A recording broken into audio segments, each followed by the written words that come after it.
நீங்கள் ஏதோ ஒரு சூழலுக்குள்ளே மாட்டி உங்களுடைய படிப்பாக இருந்தாலும் சரி, உங்களுடைய பிழைப்பாக இருந்தாலும் சரி, உள்ள குடும்ப சூழ்நிலையாக இருந்தாலும் சரி, எப்படி தான் இந்த சிக்கல் நம்மளை போட்டு வாட்டுதுன்னு தெரியாமல் வாடி போய் தவிப்பீங்க.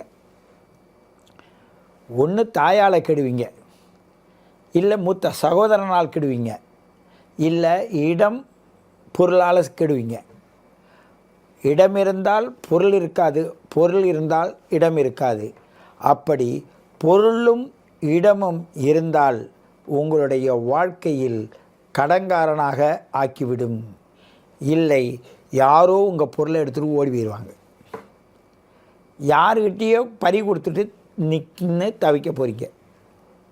ஆகையினால் நல்ல காசை கொண்டு போய் கஷ்டப்படுற இடத்துல போட்டுட்டு அந்த கஷ்டத்தை ஏற்று வாழக்கூடிய நபர்கள் தான் இந்த மகர ராசி நேயர்கள்.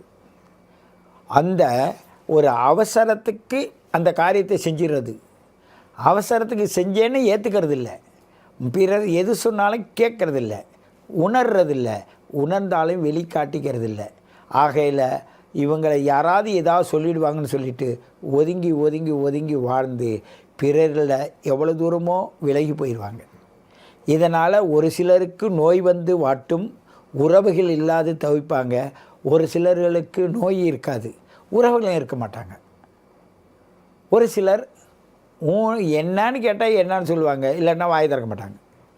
ஆனால் நல்ல பற்று பாசம் பறவைகளோடு மற்ற விலங்குகளோடு எல்லாத்துலேயும் பற்று பாசமாக இருப்பாங்க. எல்லாருக்கும் அன்னதானங்கள் வழங்குவாங்க, நல்ல கருணை உள்ளவங்களாக இருப்பாங்க, எல்லாம் இருக்கும். ஆனால் இது சூழ்நிலைக்கு ஏற்றது மாதிரி கூடி வாழ்வதில் இவங்கள் சேர்ந்து வாழ முடியாது.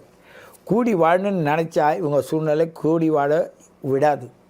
இவர்கள் பெற்றோர்களோ அதை சார்ந்தவர்களோ இவர்களுக்கு செய்த கர்ம வினை இவர்களை அப்படித்தான் விரட்டும். அப்படி விரட்டக்கூடியவர்கள் மட்டும்தான் இந்த மகர ராசியிலே பிறந்தவர்களாக இருப்பார்கள்.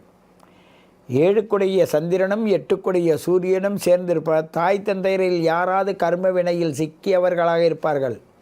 தாய் நீண்ட ஆயுளாக இருக்கலாம், இல்லை தந்தை நீண்ட ஆயுளாக இருக்கலாம், இல்லை தாயும் தந்தையரும் ஒருவருக்கொருவர் பிரிந்திருக்கலாம். அப்படியே ஒன்று சேர்ந்திருந்தாலும் இவர்கள்ட்ட இருக்கிற சொத்து சுகங்கள் என்னவாக இருக்கும் என்றால் கடின உழைப்பில் வந்ததாக இருக்கும். ஆனால் அந்த கடின உழைப்பில் வந்த சொத்தானது அபகரிச்சிட்டு போயிடுவாங்க.